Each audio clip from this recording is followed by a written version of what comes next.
Paola Harris. 10 years ago, I taught a course at Scottsdale Community College called Extraterrestrial Reality.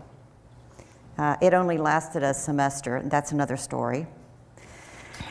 And a journalist from Italy got in touch with me named Paola Harris. She reached out to me. At that time, I was a single mom, raising kids, working at a school, spending I know all of you know what this is, every spare minute of my life reading UFOology. I'd been an ET experiencer since I was a child, and I was trying to make sense about me. Paola appeared in my life. We emailed. She literally, from afar, from Italy, put her arm around me and supported my work as I wrote the curriculum to teach that class. So, I decided to take a risk. I invited Paola to come to Phoenix and speak. I rented the auditorium at my school, and she arrived full of information and energy. And the moment we met, we became friends. So, Paola, celebrating the best Groundhog Day ever, I welcome you to Washington, D.C. Paola Harris is our community's Barbara Walters, just sitting down to talk and interviewing people over the kitchen table. She's our Helen Thomas, who asks the penetrating, often uncomfortable question, embarrassing questions. Paola is our national treasure. She is our national treasure because she digs nuggets of information and shares them on her blog, on her website, in her books, and at her conferences. And every one of you, when you came in, I hope, picked up a brochure from her conference. Tirelessly, Paola has given her time and money and life, her very life, to share the personalities, the stories, and the history of ufology. She has interviewed everyone. She's like TMZ on steroids. Paola puts on her boots and goes into the field to do research work. She rolls up her tent and her sleeping bags because I've seen the campouts. She rolls up her tent and her sleeping bag and travels to places where ETs and exoconscious gather and meet and exchange information. And then she brings their information back to us. She spends her life savings to produce conferences so that we can go and be together with a like-minded group of people, and where she shares her information and we share our information. She promotes exopolitics tirelessly, even when the backdoor club leaves her off the panel. She broadcasts the story of experiencers even when others question her judgment of how could you publicize this person? How can you invite this person to your conference? And you know what she says? I am a journalist. Yes, Paola, you are a journalist, and we are fortunate that you are in our midst today. Thank you.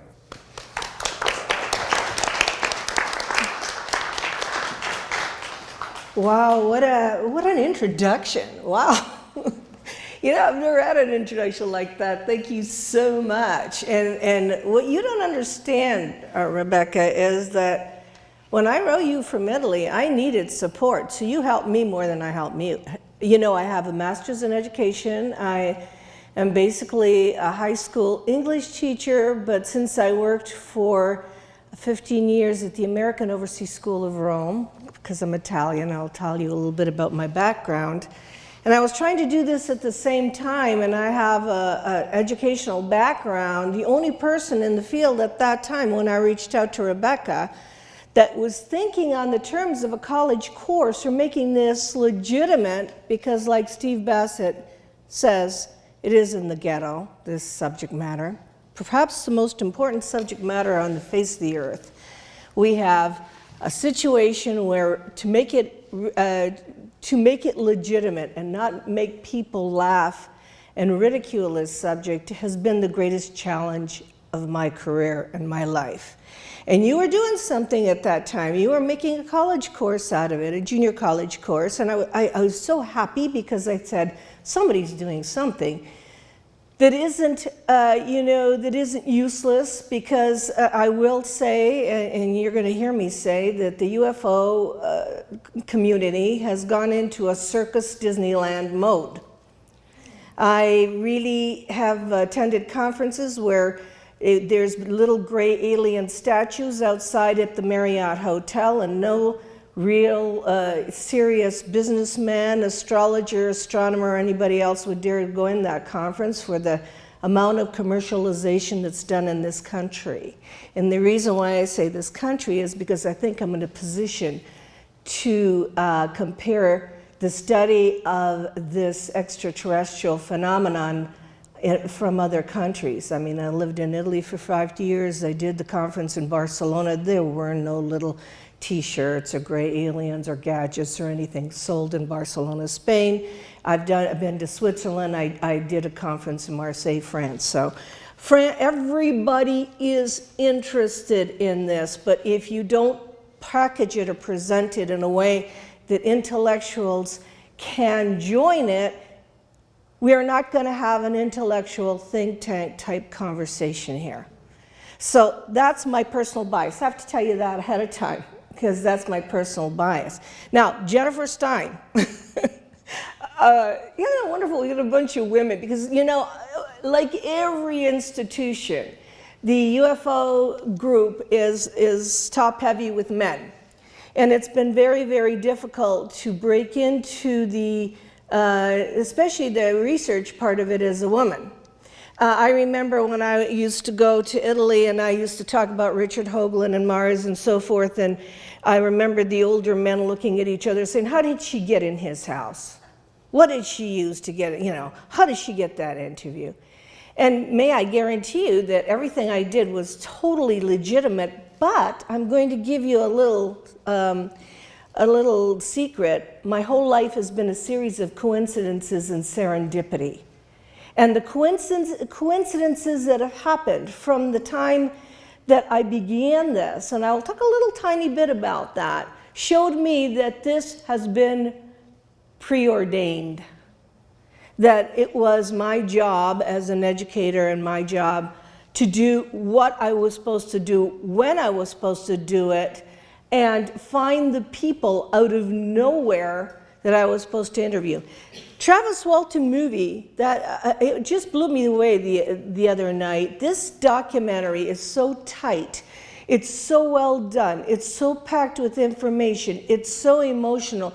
You are living the story. It is one of the best documentaries I've ever seen in my life. This film should be on nationwide television, because, also not because of the talent of Jennifer Stein, but because this story, for me, is one of the key stories in the UFO situation. I had Travis and his wife at my house in Rome, and I had an apartment in Rome from 1992 to 2007 when I moved back to the United States. I had the apartment right next to the Vatican, and I invited major UFO speakers to come and speak to the Italian people, including Jesse Marcel Jr., who was 9 years old when he touched the pieces of the Roswell craft. People were treated totally different than they are here. I mean, people wanted to touch Jesse Marcel Jr. They said, can we touch you? You touched the... They believed him.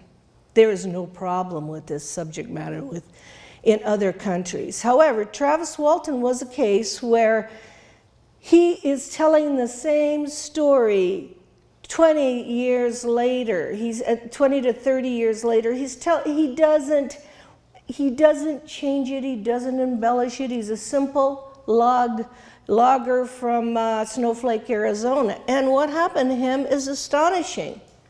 What happened to him was he was in the wrong place at the wrong time.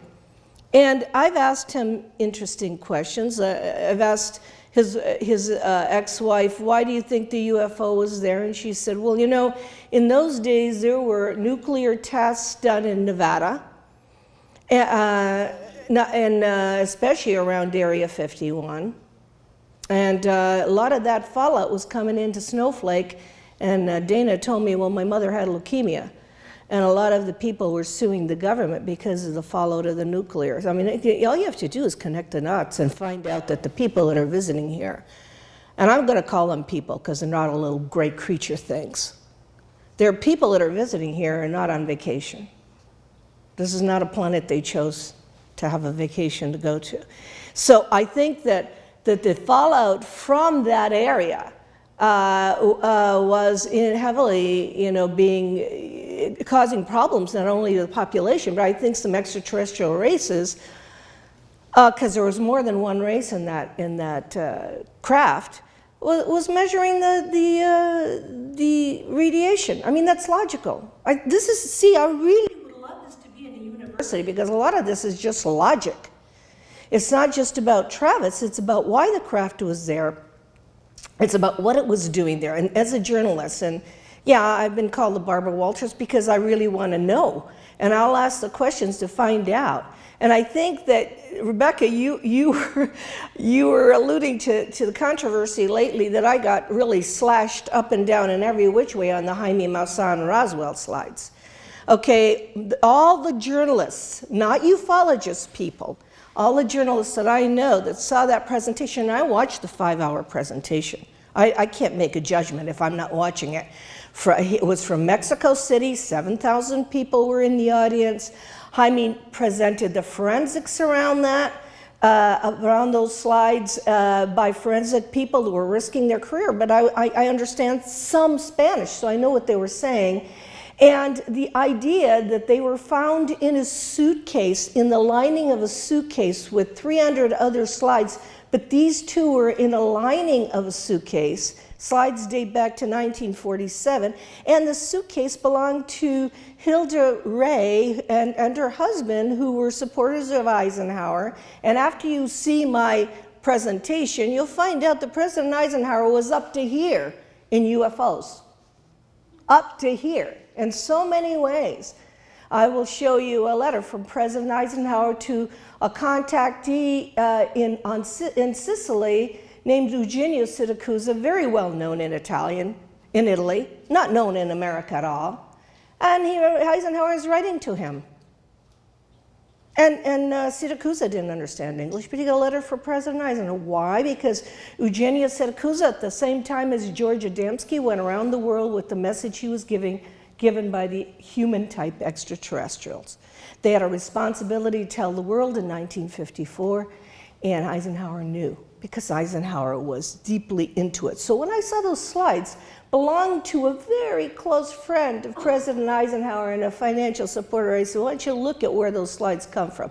Never mind they're not Roswell aliens, I don't think, but because you can't label bodies where they come from. In those days, and I'm researching right now as we speak, a 1945 crash 13 miles away from the Trinity Site in a place called San Antonio, New Mexico. 2 little Mexican boys on August 18th, 1 month after the atomic bomb blasted, were riding their horses, saw the crash, saw the beings 500 feet away from them, and the mark of the UFO is there. The 9-year-old went home to tell his father, because it was his father's land that was being leased from the Bureau of Land Management. Within days, Sheriff Apodaca and the Army went to clean up the crash. They asked to cut the cattle guard to take the weather balloon out. I don't know why you'd need to cut a cattle guard to take out a weather balloon, but anyway, took 8 days to clean it up. This case was offered to my colleagues. Nobody took it on. I took it on in 2009, have been to San Antonio at least 7 times, and completing this case that will be highlighted at Laughlin, Nevada in my conference in November 11th, 12th, and 13th. I'm bringing up Jose Padilla, the 9-year-old. You know what's interesting? When they were cleaning it up and put it on the flatbed truck, and they went to the El Bar and Cafe, where all the quarters behind where Oppenheimer, Einstein, and all those scientists were housed. You think they didn't know? If the only watering hole was the El Bar and Cafe, and the soldiers that were cleaning it up, and Jose and Remy knew the soldiers because they had seen them in there. They were working on the Manhattan Project. When they went, Jose jumps on the flatbed truck, goes inside the craft, and pulls off a piece about this big. Does he have it? Yes. Are we now analyzing it? Yes, Jan Harzan from MUFON has a piece of it. So, Jennifer's heard me talk about this. I'm a little bit jaded because our own field is not doing anything new. All they do is do their little show, and that's it, and nobody connects anything, and there's no table talk around what you know, what I know, how this could be like this case, how this could be like that case. And I always said, well, if this became an academic, if the study of visitations, maybe we wouldn't call it ufology. That's why we changed the name to Exopolitics. That's why I espouse the name Exopolitics. I'm tired of the word ufology, because we don't know what it is. If people would come and get around a table and have a logical and a very extensive dialogue and use some logic and let go of their material, because everybody owns the material, so you can't get anybody to share materials because it belongs to them, and that's all that kind of stuff. I don't know if that happens in academics. It certainly happens in our field. But if they would share the materials and we would put the pieces of the puzzle together, tomorrow we would have the answers. But that means extensive cooperation. So this case is one, but again, that craft was 13 miles from Trinity. It was not on vacation.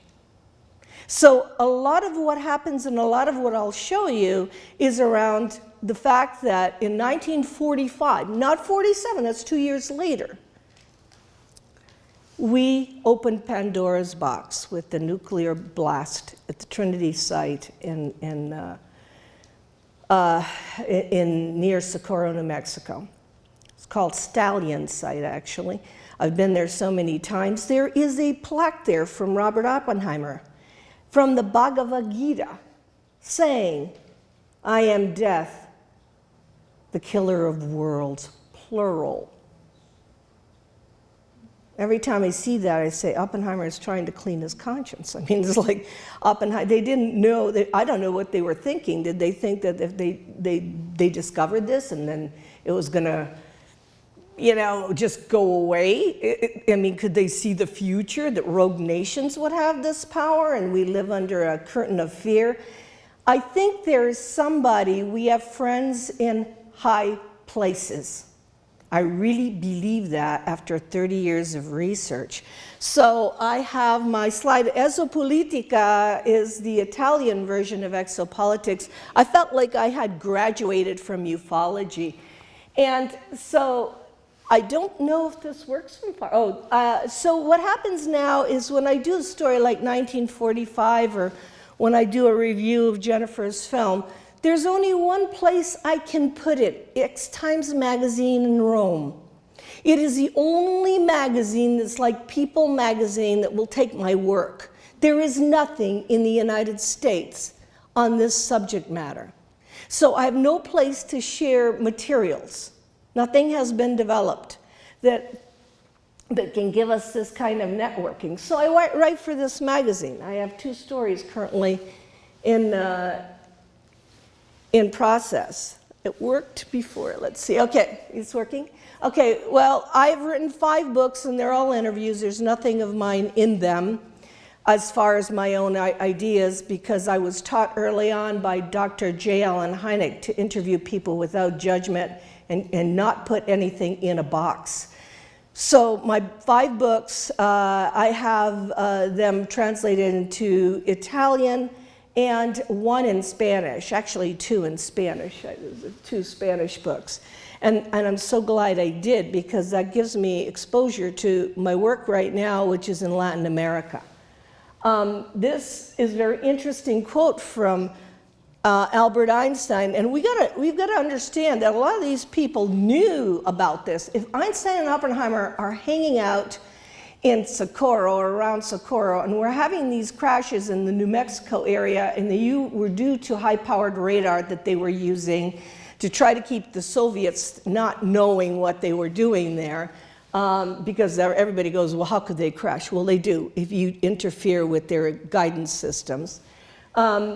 Einstein knew about this, and Einstein was I think more of a right brain than a left brain thinker. He would hypothesize about things and hypothesize about belief systems. So I think he was tending to, maybe he's one of the only ones tending to mix spirituality with physics, like it was back in the old days. Okay, so Deepak Chopra talks about consciousness. And Rebecca uses the word, but we have to all start using the word in relationship to the cosmic mystery of UFOs. Because I think that the only thing, and I'll go on record saying this, you have in common with any extraterrestrial, try to think of him as a person. Let's get off this little extraterrestrial biological entity robot-y thing that is a stereotypical mascot for ufology today. If a person is standing here from another planet, the only thing you have in common with him is not the brain, because he or she is far more evolved than we could be right now, or he wouldn't have been able to get here. We're still fighting among ourselves and playing games and doing whatever. But the only thing you have is that he's alive and you're alive. And he's aware and you're aware. And as far as I know, that's the definition of consciousness. That you're both aware of each other, you're both alive, and I don't know what you could share. I'm not being diminutive in any way. It's just that you can't use the human mindset to work with the alien agenda. I'm going backwards here. If I can go backwards. Oh, it's up there. Okay. Can I? Okay, in other words, what's the first question they ask me whenever I go all around the world? Are they good or bad? And my answer is, are humans good or bad? And I don't think humans are bad. I think humans do bad things sometimes, but they're not intrinsically bad. And this is a stupid, stupid question, because what happens is that we need to look at the behavior or what they're doing to guess the agenda. But an alien agenda is not a human agenda. And even in what we call the abduction scenario, and I want people to get off that word abduction, because for me, human abduction is when you take a child, you rape it, you cut its throat and throw it in the dumpster, and ETs don't do that.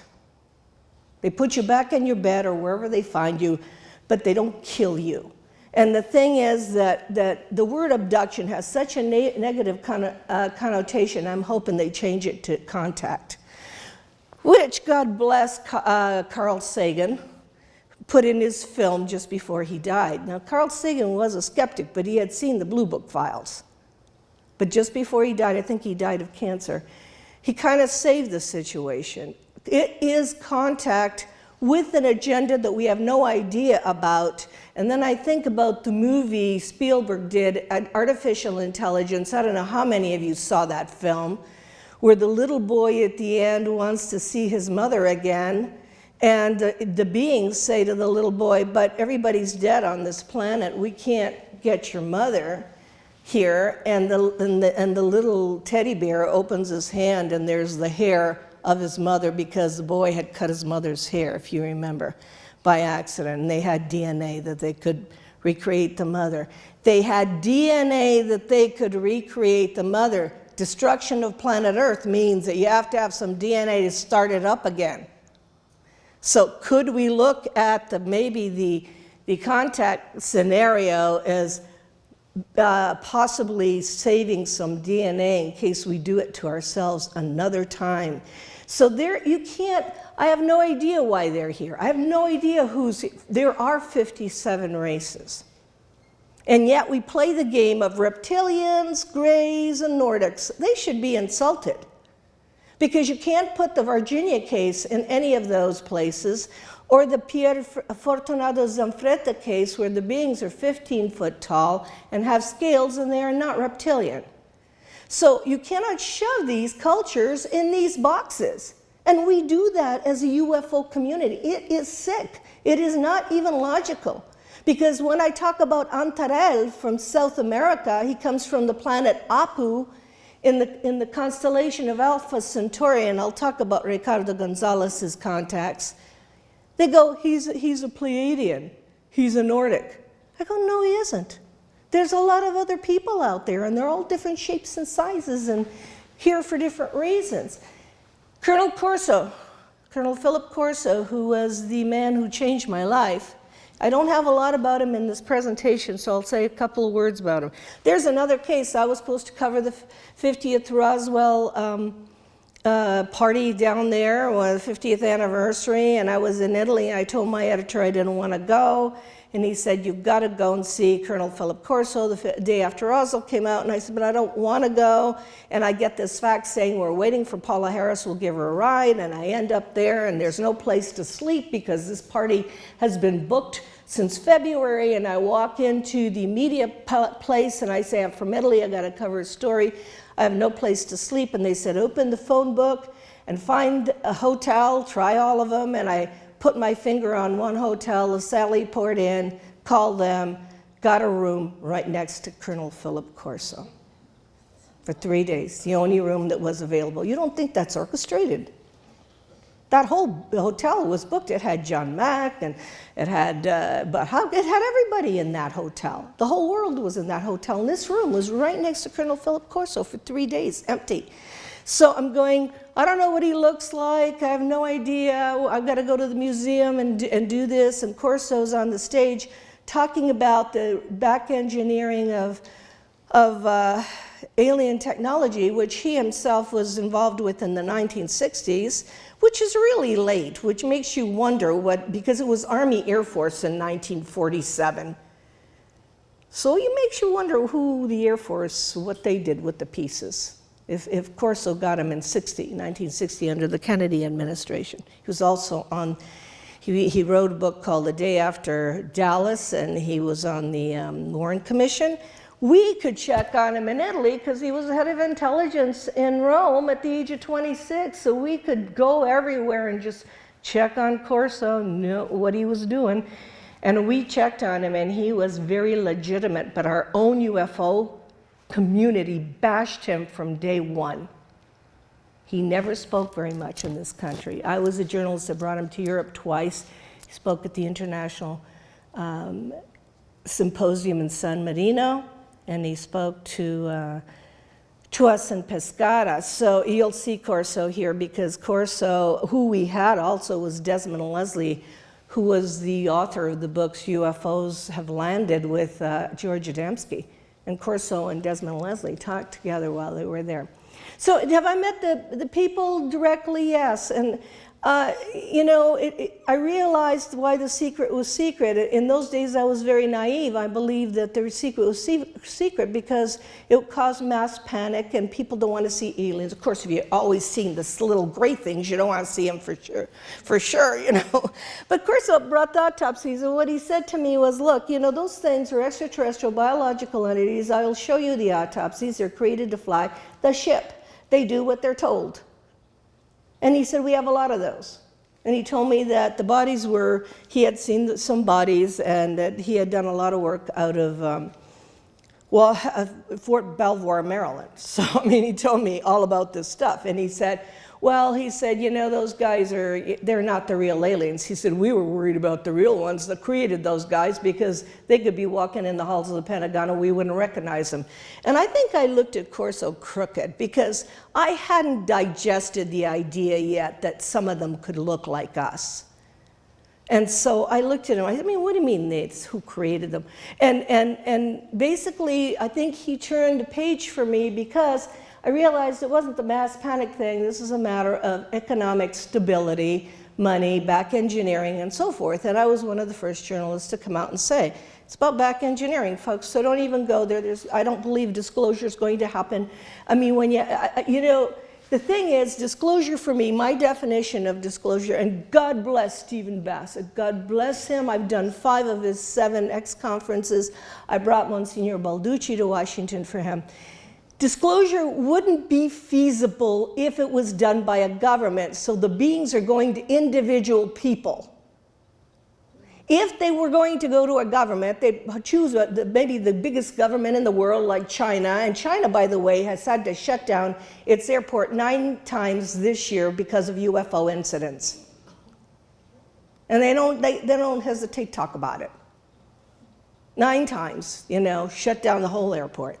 And they don't worry about it either, because I don't think they can do anything. I don't think anybody can do anything. So it's like, for me, this idea of disclosure is, they've decided, whoever the 57 races are, and they're not all Pleiadian, that they want to contact individual people because of the people's propensity to look at what Jacques Vallée calls a dimensional phenomenon. The people with near-death experiences already went in that other dimension. They know they have nothing to be afraid of because this is a dimensional world. So they're going to go with people that have had some kind of experience. They're going to go with people that have some kind of, that can interact with them, in that they see them and they will have a message maybe or whatever. So I can't just stamp disclosure, because I don't think people want disclosure. There's a lot of people, they don't like it when I say it on radio. It's the people that keep the secret. It isn't the governments. Because if you tell them, it has to change their worldview. And worldviews are hard to change. I remember when John Mack was sitting with me in Rome, and he said, Paula, he said, it's really hard to change your worldview. He said, I've even had to change mine to accommodate this. And it turns you upside down, backwards. It changes your life. And most of the contactees I've talked to have lost their families, lost their jobs, lost their children. And in my case, my kids won't even talk about it. By the way, let me preface by saying that I am 70 years old. I have a 5-year-old son and a 47-year-old daughter. And they won't talk to me about this. I've written books, I'm known worldwide, and every time I go somewhere, they go, Mom, have a good time. Mom, we hope you're having fun. Did you have fun? I come back, did you have fun? Did I have fun? Okay. And I will not foist it upon them, because when people are not ready to hear about this, you do them violence. You cannot convince anybody. This is not religion. This is philosophy. This is changing your philosophy and changing your worldview. And you better be ready for the responsibilities. It's tough. It's tough. I've had to change my mind so many times. So many times. So let's see some of these pictures. First of all, I have changed the UFO conferences. Enough of this data collecting. I worked with Alan Heineck, and he had me putting pins in the map. And I worked with him for many years, and he'd call me and say, there's a sighting. How many sightings do you want? He's like, what do you want to get out of this? He's just one sighting after another. God bless MUFON, because that MUFON will collect the data for you. And God bless the fact that we have MUFON. But I don't want to do that anymore. I want to bring in philosophers, people from other countries, people who have had experiences like Luis Fernando from Bolivia, who actually meets with the Great White Brotherhood under Lake Titicaca. He actually meets with them. The pictures of Luis Fernando on his website and my website have UFOs over his head everywhere he goes. He's on the end. People like Gerard Arsten. Gerard Arsten, who is from the Netherlands, who's written the books Here to Help, about the human-type aliens that we never talk about at UFO conferences, because we've got the stamp there stereotype of the gray. And then I really support Jaime Maussan as a journalist. He now, in his presentation that I just saw at MUFON, has a real picture of the 2-year-old that was taken out. You can hide something in plain sight and put an alien body that's mummified there and put 2-year-old child. That's hiding something in plain sight. He was crucified, I was crucified, the UFO community emotionally divided over that, and it was crazy. There are too many unanswered questions with that case, and I'd love them answered. And then, good old Bob Brown, he's the MC, Jan Harzan, the president of MUFON, the executive Steve Bassett, and Ralph Ring, who actually worked with Tesla Technology and built the UFO. Adam Curry, brilliant young guy who works with Dean Radin and has developed an app for consciousness. An app for your phone, so you can use a random access generator, and think of the name, the number 888, and it comes out 8. That means your mind is affecting technology. It teaches you how to use ESP. We need people like Adam Curry. Adam was in the film series with Dr. Stephen Greer, perhaps the person I admire the most in ufology. He has his head together, intellectual. I have been with him on 2 or 3 CE5 expeditions. Just recently, he did one for France for some military people and brought down UFOs because of his spiritual preparation with the puja ceremony where he recites Sanskrit. The only reason, I'm mentioning the spiritual angle is because the spiritual component, and it's not religious, is very important to communication with the cosmic cultures. It is an intention. It is an intention that will bring them. So Paul Davids, by the way, is screening a film called Marilyn Monroe, Declassified, on the death of Marilyn Monroe. Really good movie. I saw it. It's a documentary. This is this year's November 13th to 15th. I had a postcard outside because I've already planned next year's. I want it to be about music and art. And I want somebody to come and talk about all the UFOs and Renaissance art. So I'm going in a theme direction, trying to change these conferences to not only interesting, but very intellectual and conferences that unite some kind of thought.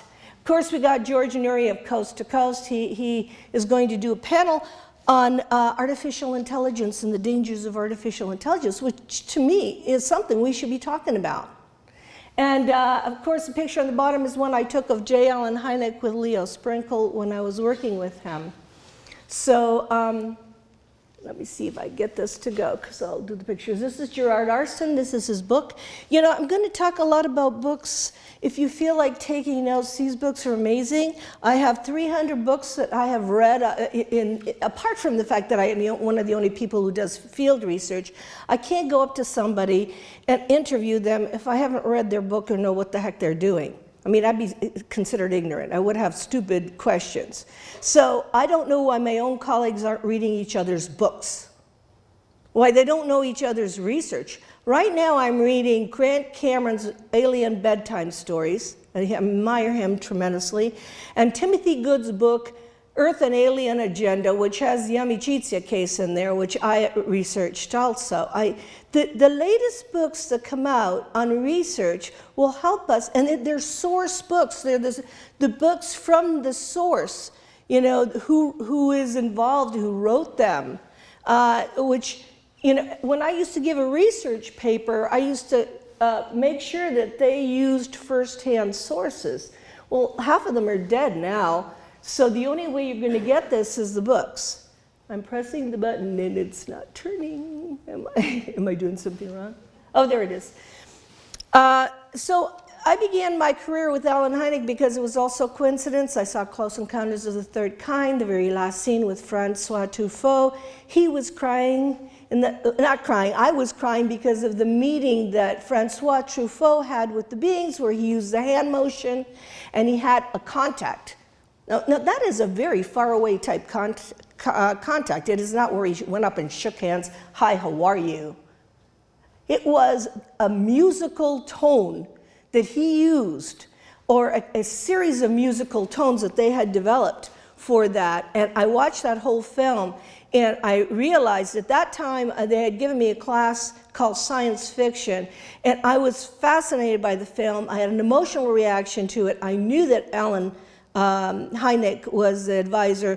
I went to Evanston for a wedding. I thought, Evanston, Illinois, Kufos, let me go into the office. He'll never be there in a million years, but let me go in and see what kind of files he has. The secretary said to me, well, you speak Italian, you're Italian. I said, yeah, I was born in Italy. My dad actually was the Italian consul for the state of Rhode Island from like 1957 to 1963. So I changed citizenships. I am Italian 100%. But anyway, I said, I just am curious. I saw Close Encounters. Around the corner comes Allen Hynek with the pipe and the white beard, like we're used to seeing him. He looks at me and he says, I hear you're Italian, can you work with me? I have Italian cases. I can't translate any of them. And I said, are you kidding? I'd love to work with you. And I worked with him until he died in 1986 and learned a great deal. He was the greatest of teachers because in those days, my data bank could not take anything but sightings. And he would question contactees or witnesses. And I would sit next to him and just think these people were crazy. And when we walked out of the meeting, I'd say to Alan, you actually believe that? What they're saying? These people are nuts. I mean, they're crazy. This can't happen. And Alan would say to me, you know, you have to listen. He said, you just listen. And actually, that's what he did. He took his pipe and he just listened and listened and listened without judgment, because you can't put this in a box. And then he said, and someday this will make sense to you. And I thought, oh God, you know, maybe I should. He's the greatest of teachers, very calm. He and John Mack are my very favorite people because they were compassionate, could listen, and would not make judgments. And but it took me a long time. So he wrote this paper called The UFO Phenomenon, Laugh, Laugh, Study, Study, which means don't make it too heavy. So there he is, there's Alan. There I am with my little CUFOS card. It was a card as an investigator, but I never really did anything except drive him around. And he and Mimi, his wife, and at that time I had a boyfriend, and I would go on vacation together in New Mexico. And he moved his old operation, as some people know, down to Scottsdale. Cried my eyes out when he died, said, this is the end of this. I'm not going to do this anymore. I can't. So many of the people I've worked with have died, and it's hard on me because I have a personal relationship with them. And so I let it go until I moved to Italy, and then Roberta Pinotti, who's a top Italian ufologist, said she worked with Heineck. She's got to work with us. And my career began really in Italy when I started writing and bringing people over. So let's see if I could do this. Okay. So I've done a lot of work on translating books. I didn't do the translation, but I had my publisher publish Dr. Edgar Mitchell's book, The Way of the Explorer. You know, as I'm talking, I'm going, there's a list of books you should all read. It's impossible you haven't read The Way of the Explorer. It is an incredible book about the relationship to thought and ESP and thought transfer from the moon. I mean, here's Edgar Mitchell doing ESP experiments from the moon, and he's 90% accurate.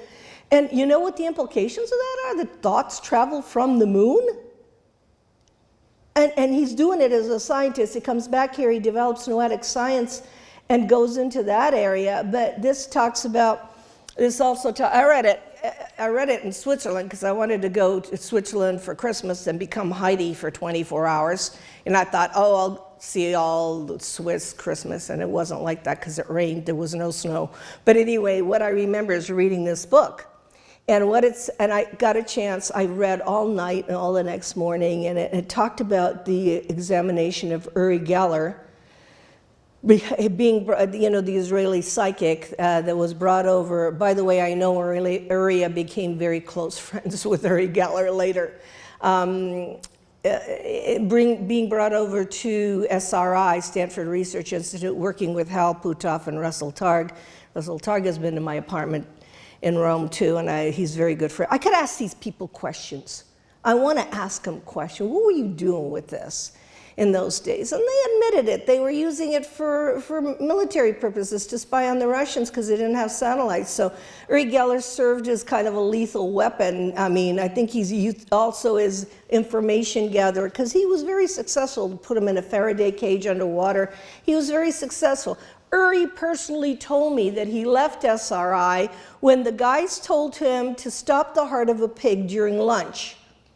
He said they put an animal there, they said, okay, we're going to lunch, could you stop the heart of a pig? This is in his book, so I'm not relaying anything that isn't out there. And he ran down the hallway, ran out of the situation and ran to Germany. Now, the money had to come from somewhere for this. So Edgar Mitchell got money from the CIA for that purpose to do this. But in the offshoot of the spinoff, the ESP phenomenon in the research got done because there's no funds for this stuff.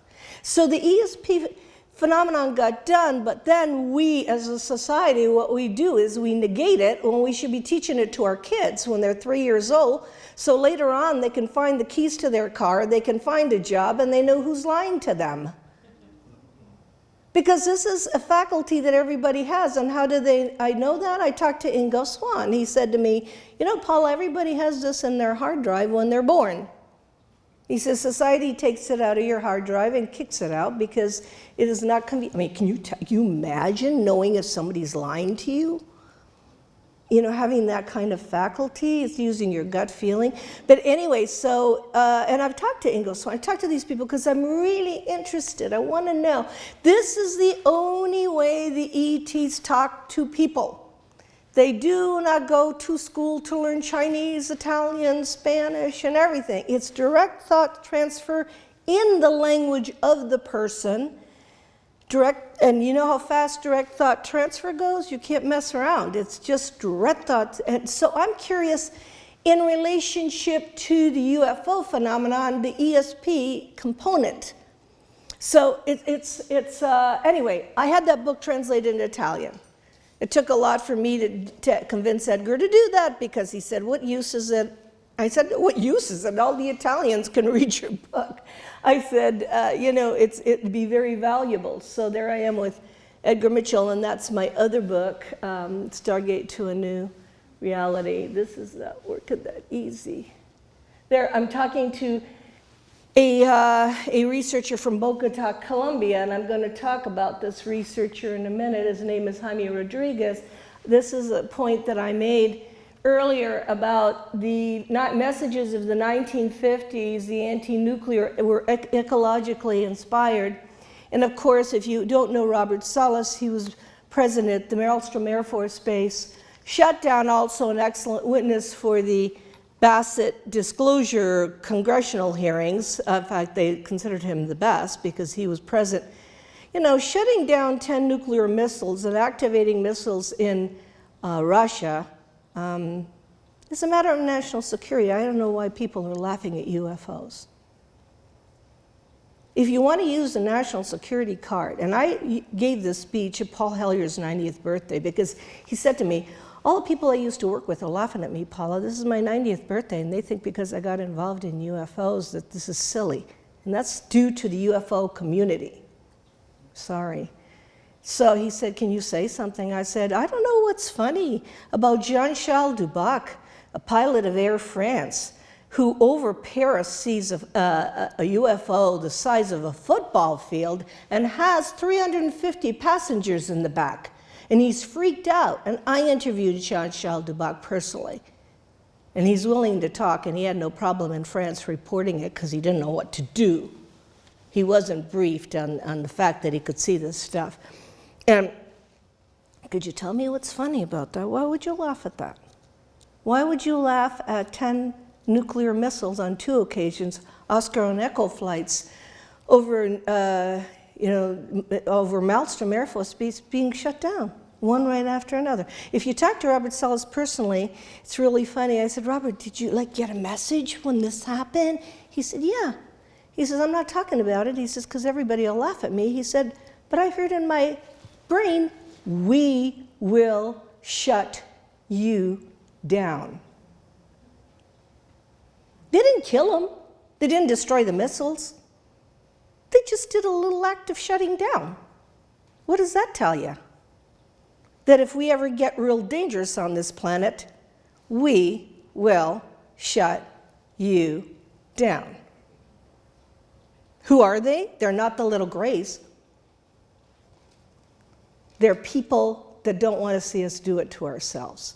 And I think it's very important that we know that a lot of the timing around these things that I'm going to talk about are the 1950s and 60s. And you have to think about what you were doing then. I was like in grade school. Here's all the ships, the different ships, and here's what we got. This is a community, let's have a parade, paint our faces, run down the street, and act silly. And this is, for the most part, what's represented 90% in the UFO community. You know, this is Roswell. Because every year you go down there and you're supposed to celebrate the fact that we had a crash there.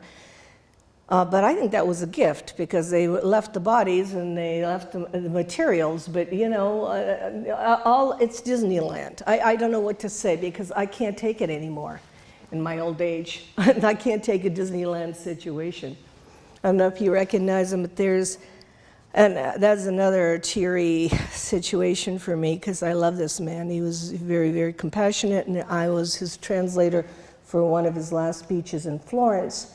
And he told me that he had to change his worldview to accommodate this.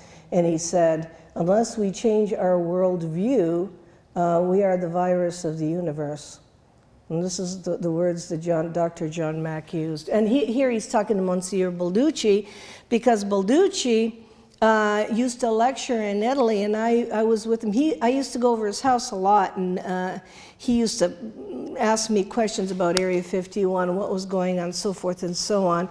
And he basically said this, which is so logical. He said, in the Bible, Jesus is called King of the Universe 166 times. He said the universe is not just the earth. And then he said that God would create a bunch of people all over the place. Why would he create people on one planet? I mean, it isn't even logical. And it depends on the level of evolution of these people, if they could get over their warlike tendencies and whatever they were doing, whether they could go out into outer space and meet each other. And obviously we can't. But who says they can't? And they are people, like us. And that is why the Vatican in 2009 set themselves up with Father Funes, who is an Argentinian priest, and the Pope is Argentinian, and I'm going to mention Argentina over and over again because Latin America is the key to a lot of this. It said, Father Funes, who is the chief astronomer, said basically, he said they are brothers and sisters. And when he said, wow, they don't have original sin because they are more evolved, I thought, how does he know, and why is he setting up dogma? So you have to watch these world events as they happen, and as a journalist, I do, and wonder why the heck my colleagues don't. You cannot study something in isolation. You cannot just study some little part of the UFO and one little part over here and not look at the whole entire picture and what's happening on a geopolitical level. So Mack wanted to ask Balducci a few questions, and of course Balducci doesn't understand English, so I served as an interpreter. But they're hypothesizing on a lot of things. They had a lot of the same ideas. The human form is a universal form, right from Jung to I think there's Pope John the 23rd, who did have a visitation just before he died from a person with a craft that landed in Castel Gandolfo. And you can look that up on internet. The Italians have that archived. So Pope John the 23rd is the big chubby one, you know, and he basically had an encounter. These pictures, I believe it is time to redirect the direction of ufology to a level of higher consciousness, intellectual learning, worthy of any serious course in any university. The stereotypical symbols that are used today in social media and you know how many Facebook pictures have grays on them? I don't know what to tell those people. I'd say, why are you doing this? What are you advertising grays? You know, why would you, just because you're interested in UFOs, you put a gray picture as your Facebook picture? Evolution of the field is used to instill fear and ignorance to keep the subject and the masses under control. No serious investigator wants to enter the gates of this circus atmosphere. The field needs to invite our children and our future generations to investigate the real truth of contact. And that's what the title of my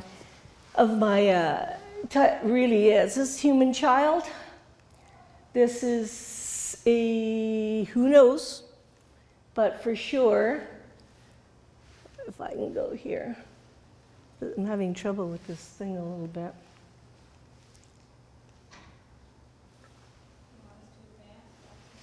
Well, if it's not going that fast, there. That's the Clarion child. That is a Polaroid picture of a child taken on a craft by Maurizio Cavallo from Vercelli in northern Italy. On the, it's in the French Alps, near the French Alps. He is a contactee. He was given permission to take pictures of the people on the craft. This little girl's ears down to here a little bit. That's the only thing that's unusual about her. And he's got some 100 Polaroids that he was asked to keep for 10 years by the beings, and you'll hear the Maurizio Cavallo story, but you know, I mean, it's an Italian story, so who cares, right? Now, I had his book translated into English. It's called Beyond the Heavens. It's very interesting, and he says the people, and they are people on the board, are part of a confederation, but his main contact is a gentleman named Swell, and you're going to see his picture. And this is one of the people, children, he encountered on the craft. Now, did this happen in our country? Because that's Italian. Did this happen in our country? Yes, it happened in the 1950s. And the only survivor of the Giant Rock group, and I'm going to talk about Giant Rock in Landers, California, is Robert Short. And you're going to see so many books. I mean, the only way that I think I can help you with this is to put the book list that I use on my internet. Because Robert is the only one around left from the back in the 50s that went through this. And here we are in the, and those are the people. And these are description of the people. So let's see if I can stand a certain way. The Giant Rock group is very important. There is George Van Tassel. George Van Tassel basically worked for aerospace company. He rented a runway near Landers, California, near a big, it was a Native American sacred site. It's with a big rock. You see the rock there. It's since split, called Giant Rock. And one day while he and his family were sleeping near the rock, they slept in kind of an outdoor situation, very, very primitive. A craft landed on the runway that was the leased run that he had leased. And a craft landed, a man came out, walked over to Van Tassel. And he said, I am from somewhere else. And of course, in those days, I'm going to tell you, I'm questioning why they use the word Venus, because all these people, including Syracuse, said they came from Venus. I come from Venus. I wanted to talk to you. I basically want to have contact with you, and I have an ecological as well as an anti-nuclear message. And Van Tassel went on Arthur Godfrey's show. Do you remember the Arthur Godfrey show? Go on, he went on all shows saying he had contact with a space brother, spaceman. In those days, they called him space brother. If you go on YouTube and write George Van Tassel, you will see that interview. You will, and he's very, very articulate, he's very sane, and he tells the interviewer what the spaceman told him. Now, what he did, why he's so important, why Van Tassel is so important is because he gathered everybody, all the contactees, at a place called Giant Rock. I'm having, God, this is really frustrating. I wonder if I should point it there instead. No. No, it's not. And what he did towards the end of his life, and you'll see some of the Giant Rock pictures, is he was told by the beings to, why is this? Okay, maybe that'll help. He was told by the beings to build a structure, and this structure has no nails or anything. It's like tongue and groove, the whole thing, with Tesla coils around it, and it was supposed to be used for a rejuvenation chamber. Okay, yeah. Okay. It was used for a rejuvenation chamber. It's working a little bit. Maybe I should stand here, over here. And also for time machine. The interesting part about it did have copper Tesla coils. They've been taken off now because two sisters bought it, and what they do is sound baths in there. If the beings told him to build this as a rejuvenation chamber because we don't live very long, and they were giving us some information, I think that's very important. The time travel part, I'm curious about that. What you need to know is this was financed by Howard Hughes. It was financed by Howard Hughes, so Hollywood and that whole West Coast knew about the meetings with the beings. Because if Howard Hughes is going to pay for this, he's going to know about the meetings with these Venusian people in the 1950s and 60s. And half the UFO community doesn't even pay attention to the 50s and 60s. Because we did have human-type aliens coming here. And there's George Van Tassel, Orfeo Angelucci that had contact. Truman Bethune, many people know Truman Bethune, at the end is Adamski. And of course, Daniel Fry. I had to read all these books, not only to do this presentation, but to go back to Giant Rock. I went back with the only survivor to do a meditation by the rock at midnight, and I'll talk about this now. The White Sands incident, Daniel Fry, he was a physicist at White Sands. Crafts landed in the 50s, told to get aboard. Went within minutes from White Sands to New York City. They told him they had that technology. They said, I don't know why guys aren't using it. We probably have it. And then people like him, like a physicist, creates a group called Understanding. Now, wonder why we have that. Understanding, it's Sedona, Arizona. He describes the beings like this. Okay, so he's a physicist. That's Giant Rock today. So I got all these people together. I studied them all. And I said, oh my goodness, I've got to see who's alive because I'm curious. So what I did was I tried to, okay, so I went from that to this book that changed my life. If you don't get any other book from this presentation, please try to get this. From Outer Space to You, the story of Howard Menger, High Bridge, New Jersey, right close by here on this coast. He also had been approached when he was young by a beautiful woman when he was 10, and he was told he was special. And Howard Menger then, when he became older, assisted these people from Venus, to come here and to see how we lived. And he also, in his book, what struck me is they cooperated with him so much, and you'll see the pictures of this. They were vegetarian. Most of these human-type aliens only eat fruits and vegetables, and they gave him pods of fruit, which he analyzed in New Jersey, because I have part of the Wendell Stevens, I have access to part of the Wendell Stevens archive, which has the photos of the fruit pods and the labs he sent them to. And these photos were taken by August Roberts, who's a very, very famous historian, photographer then, and followed these cases. Why would we be interested in this? This book, especially at the very end, the being said, you people don't live very long. You need to keep your blood alkaline. That most of the diseases are from too acid blood. And by the way, lemon is alkaline.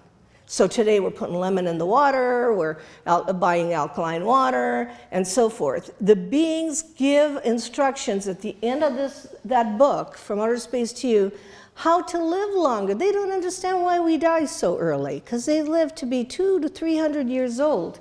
Here's Howard Menger, and Howard and Connie is still alive. Connie is at Vero Beach, Florida, his wife, his blonde wife, his second wife. And I almost got to her. She's 92 years old, but it was a situation that didn't work out. But, I really cared about what the FBI did with him. He had even FBI agents with him when these craft would land. He never hid anything from the government. He was invited to work on propulsion system in Colorado Springs. He had machines and propulsion system machines where he created a UFO, if you study this book, that went over 2 state lines, ended up in Pennsylvania. But that caused a problem. So they said, you work for us instead. When things got out of hand, Howard had it up to here. He denied his story, and that's why there's Howard and Connie. And publicly they said for your being, am I going ahead? There's Howard and Connie, and this is the book, there he is. They said, for you being a patriot. Oh, I want you to see that because those are some of his pictures. Yeah, back one. Can you just do it from there? Back one, yeah. There's the pictures of Howard and Connie with one of the beings, and this is a black and white picture. Well, the being doesn't come out, it's a light being. It comes out, it's a person, but it only came out as light. And this is part of the Wendell Stevens archive. There's some of the propulsion stuff. There's a woman that came off that had some kind of machine here. And if you go on YouTube and you look up Howard Menger, he's telling you about this particular picture, how the woman disappeared and the people inside the ship said, well, she's back in already. All she had to do is press a button. This is a real story. It's really close. It's High Bridge, New Jersey. Next. And Howard Menger's contacts look the same as remember the name Eugenio Siracusa, because I'm going to go there because that's the island of Sicily. He gave them clothes and had to cut their hair. It wasn't the hippie times yet. So he interacted with these people. Next. Okay. These are some amazing photos that come from the Wendell Stevens archive that were taken from the Howard Menger story. And there's the two people, and there's Howard, and you can see Howard and Connie, and he's got his arm around one of them. And these are black and white photos. And on the right-hand side is a fruit that he had processed. I have the actual lab he sent it to because I have 100 of these photos. And I have the actual lab that he sent it to in New Jersey to be analyzed. So he did the right thing. And there's a moon rock. Both Howard Menger, Billy Mayer, and Adamski got rides to the moon in those days. Okay, go ahead. Now, he denied his story. But what is he doing in front of Joseph Condon in 1969 at the University of Colorado during the Condon Committee report? If his story isn't real, there's he and Connie talking to Condon with the glasses, trying to put his story into the official whitewash of UFOs at the University of Colorado. So when I dealt with Connie, she just had it up to here with everything. The UFO community, the government, everything. She didn't want to have anything to do with anything. Of course, Condon didn't put the Howard Menger story. If you mention Howard Menger to any of my colleagues in the UFO field, they not only don't know who the heck he is, they never bothered to do any research on him. May I please invite you to go to YouTube and hear him speak. Howard Menger. Contactee, worked at Colorado Springs on projects. And here he's trying to say, I met these human-type people behind my house in High Bridge, New Jersey. Now we're going to go into Val Thor. Okay, that's the house of Howard Menger. Howard is with the dark glasses on the left. I guess I wonder if the pointer works for this thing. Okay, anyway, can we go back one? Can we go back one? All right, there it is. Go back one. Is it just the program? No, that group that was in yeah, there we go. There's Howard, this is his first right rows. That's why I don't understand, I want to go there. I was telling Jennifer, can I go there? I just want to go to where this was, in High Bridge, it's in New Jersey. Why are people going there? This is the group he connected with. But August Roberts, who took this picture, and he took a lot of pictures, was told there were 3 aliens sitting in the group. And that Howard told them, I'm not going to tell you who they are, because they would be insulted. You've got to find them by yourself. And so, look at who we have here. Jill, Don, and Val Thor, right here. I always say, these guys don't know how to dress. They dress in suits. They don't know how to mix in, but they're not mixing in because you wouldn't wear a suit here. And the picture that Glenn Steckling showed me of the beings that followed Adamski around, the Venusians, the really good-looking young men, he showed me a Polaroid and he said, look at this picture. He says, which one is the alien? He says, the beings also followed Adamski to his lectures. And there was a tall, good-looking guy that looked like Tab Hunter, if you remember the actor Tab Hunter, but he had a suit on. I said, that's the alien, isn't he? He's the only one with the suit on. He's like, he doesn't know how to mix sense. So he says, yeah, that's the alien. I said, and you saw these people? He said, yeah, they come into my house. This is Glenn Steckling. I invite you to invite him to talk about George Adamski. Anyway, these are the three. Go ahead, change the... This is Dr. Frank Stranges, who wrote the book Strange at the Pentagon. If you can get a copy of this, very valuable. Now, Dr. Stranges was invited to go to the Pentagon when Val Thor was guest there for 3 months. And he talks about how he got in. It was really interesting because he used the kind of mind control to go by everybody. And the reason why he was there, Val was there for 2 reasons: to invite President Eisenhower not to go into the nuclear contest, and number 2, to help people get off drugs to live longer. And so Eisenhower and Nixon said, we can't do that. The pharmaceutical business is one of the biggest businesses on this planet. We can't give him your ideas, because he had ideas of how people could live a longer life. So Val Thor's whole mission in whenever it was, I think it was 1954, is put in this book, Stranger at the... Let's go back. Did I do that? Okay. Is it put in the book, Stranger at the Pentagon. But people come up to me and go, but Frank Strange was religious. He was a reverend. He calls Val Thor a created being, almost like an angel. Well, this is a perfect example of not having a box to put this phenomenon in. He had to do that because he believed in the strict Christian morality, and he had to be an angel. He had to be a created being.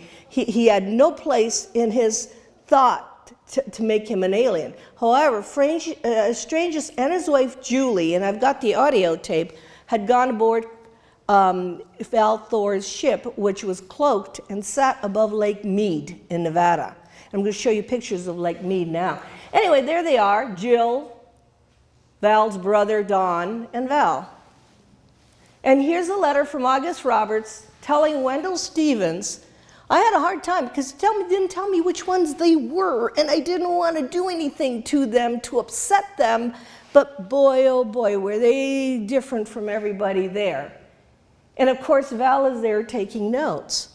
Now, he's not a prisoner. See, he's not a prisoner in the Pentagon. These people can go through walls. They can do what they want to. They can dematerialize. You can't keep them prisoners. You can't do anything with them.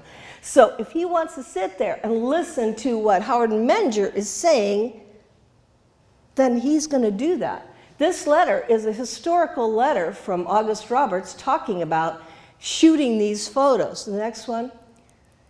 There they are in color. The next one. There they are.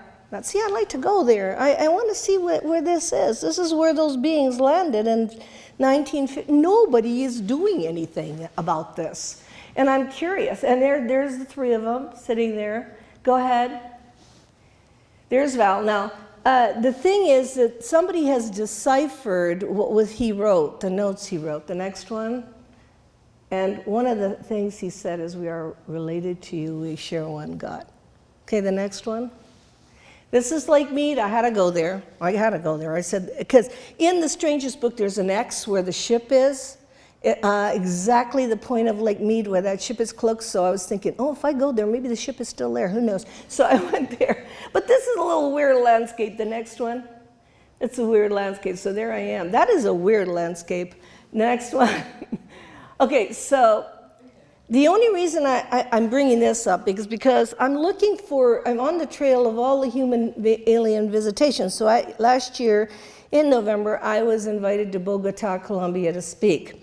And I'm sitting with Jamey Rodriguez, who is a researcher from Colombia, and he says, we had a situation like that. I said, what do you mean? He said, 1971, we had Bonju, who walked into the Peruvian embassy in Ecuador and told everybody he was a commander. And they said, of what? 71 people are still alive. He said, come and see. And he showed them the ship up in the sky. And he said, I have to tell you that you're going to have an earthquake in a few years. and it's going to be in this town, and you have to move the people out of this town because the top of the mountain's going to come down and kill them all. It was a town of 45,000. And you know what they said to him? You know we could arrest you. The next one. This is a recreation of the video I got from Jamey Rodriguez. He did a story on it. He questioned all the people in the Peruvian embassy. This is a real story. This really happened, 1971.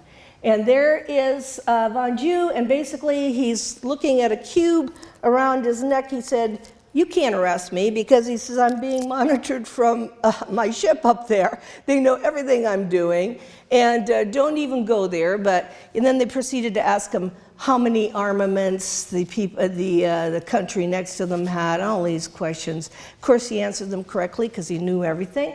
They followed him around the corner and he disappeared. This is why I say these people have capacities. So next one, Von Jew's story is very important to me, because there's Dr. Choi, who is the UFO investigator in Peru. I want to go to Peru, to the embassy, the Ecuadorian embassy, and ask what the heck happened in 1971 to 74. Did the earthquake happen? Yes. Did they move the people? No. 45,000 people died. So you can look up the earthquake in Peru with the mountain that fell on this village, and it was too bad. Because, anyway, Von Jew is 1971 to 74. It's a lot easier than Val Thor in 50s. Next one. I'm waiting to be invited to Ecuador because I want to follow up on that. I want the people to tell me what he was like, because he walked right in there to the secretary and said he had to speak to the ambassador. I mean, the secretary was sitting right there. I want to know what he looked like. I want to know how she felt. I want to know everything. And this is the only survivor of Giant Rock. His name is Robert Short, and basically his story is that he was going down to Giant Rock in that area, and the ship landed, a being came out and talked to him and said to him, we've been watching you, we have a little bit of trouble with our ship right now, but we want to communicate with you because we have some definite messages.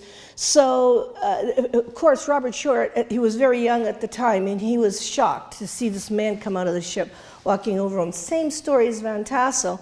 And for many years, Robert Short told me he lives in Cornville, so you can still talk to him because he lived during those days. He saw the spaceman. They communicated through crystal radio. Try to remember the word crystal radio. Crystal radios was the way, a frequency that the beings, the aliens could talk to the contactees. It worked for a little while until the FBI came along and said, no, we're going to shut down the frequency. You can't speak to you on this. You can't speak to these people. Again, it's a matter of national security. Who are you allowed to speak to the aliens? We got to be the ones. But anyway, he said his being was named Corton, said, Robert, if we can't talk to you that way, could you donate your vocal cords? In other words, if you give up your ability to speak for a few minutes and when you go into a relaxed state, we will talk through your vocal cords. And Robert used to go and sit next to George Van Tassel and deliver messages. So my idea was, well, your idea would be, if I got to bring him back to Giant Rock, let's have him do a message. Have a message. Let's see if you could do it right in front of everybody. Go ahead next. So I brought him back to Giant Rock. There's the group that used to meet at Giant Rock. There's Van Tassel and Angelucci and even George Hunt Williamson, for you people that know UFO history, really. George Hunt Williamson was the one that made the plaster cast of Orthon's foot for Adamski. So there's a plaster cast of a footprint of a shoe. So Adamski did meet a man from space. And George Hunt Williamson also mentions several people in his books, which are very important. Next. Here we are, Giant Rock next. There we are, the group. Here, next one. There's Sergio Lube. He came along too because he was very interested in this. Okay, and then there's Craig Campobasso, who did the movie Stranger in the Pentagon. And the next one. Okay, there we are, because we filmed all this. I have the film footage for all this. The next one. There we are. There's Sergio Lube with Robert Short. There's the book, Out of the Stars. That's another book. I'll give you a list of all these books, and he talks about this. Next one. Okay, the next one. All right, there's Shirley Short. She's very old too, and she actually taught at the children of Van Tassel. She has so much to tell about those days. The next one. They're the only survivors of those days. Did we go there? Yeah. Did we meditate? Yeah. At midnight we said, can you guys come back? We need your help. Of course, they're not going to come back here. Why would they come back here? Because all they care about is the craft. So what do? You get a craft. You don't care about what anybody says inside. And they went to South America. So I'll talk about that. Go ahead, the next one. So we got Robert Short set up on film. He went into a trance. He gave us an interesting geopolitical, his voice changed. His eyes go in the back of his head, his voice changed. And he gave us an interesting geopolitical message. This was done 3 years ago, and include something about Vladimir Putin. And at the time, I didn't think it meant anything, but we took down his words, and Corton gave us an idea of where the world was going. And the title of what he said was The End of Separation, that separation must end, separation between countries. And so the end, keep going. You can just see that we're doing this, keep going. Yeah, but who's there watching us during this? Go ahead, keep going, and we got UFOs right around the rock as we're doing this. Go ahead, keep going. Okay, we go, keep going. Okay, Dembski, really quickly, because he is underrated. This is a man who, this man got a message also. Timothy Good talks about Adamski in Earth and Alien Enterprise. Please get that book. It's got everybody in it. It's got everything I'm talking about. And Adamski, he actually met Orthon at Desert Center in the same area, and he got a similar message and felt a responsibility to go to President Kennedy. In fact, Steckling, if you invite Glenn Steckling, you'll be blown out of the water about the life of Adamski, because he was also had a back door to Kennedy. He's buried in Arlington National Cemetery, went to the Queen of Denmark and the king in the royal families, saying one thing. I don't know if you can get this message. This is a fork in the road. This is a chance in the 1950s where we can go with two economies. We can go with a space economy where it will generate a tremendous amount of money from the spin-offs, and you can come and meet us in the stars. And then we have Roddenberry with Star Trek coming up with that vision.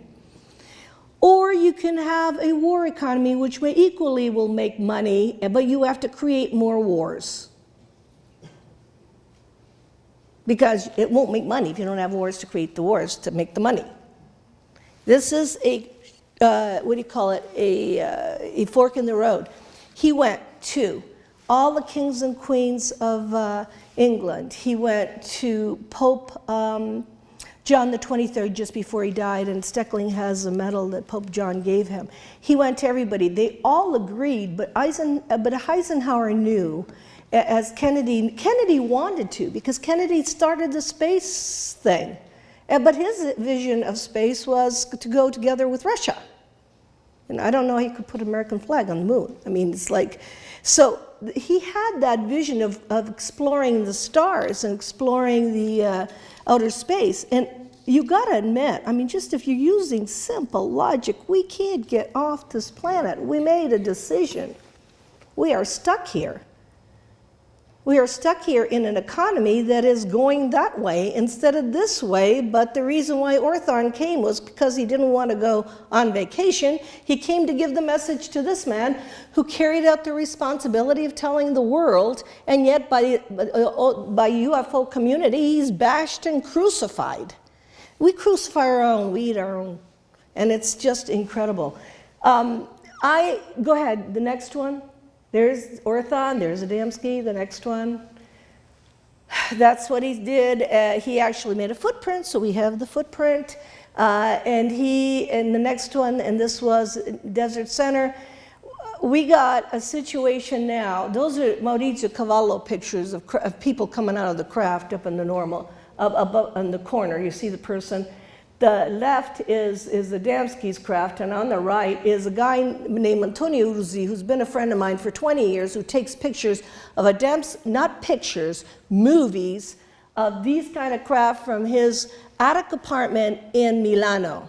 He's still doing it. He's on Facebook constantly for no messages, just movies of these craft. The next one. Here's the Adamski craft. By the way, there's movies of Adamski's craft. I don't think he created that. The next one. Here's the Adamski craft. Go ahead. The next one.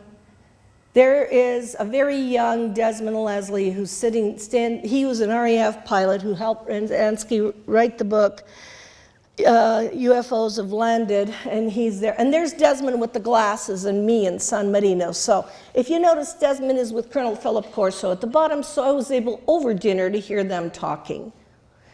And I heard all about Adamski from the RAF pilot who is, Sir Desmond Leslie. And that's what he used to look like. And he wrote these books. And he talked about Adamski's mission and Adamski. So Colonel Corso and him used to have these conversations. At the time, I was so naive. I didn't understand anything about Adamski. I never read the book. I didn't understand anything. And I used to hear them talk. And they wanted to write a book together. Now they're both dead. But anyway, go ahead, the next one. There we are in Pescara. There's Desmond Leslie there in the white. William Hamilton, fantastic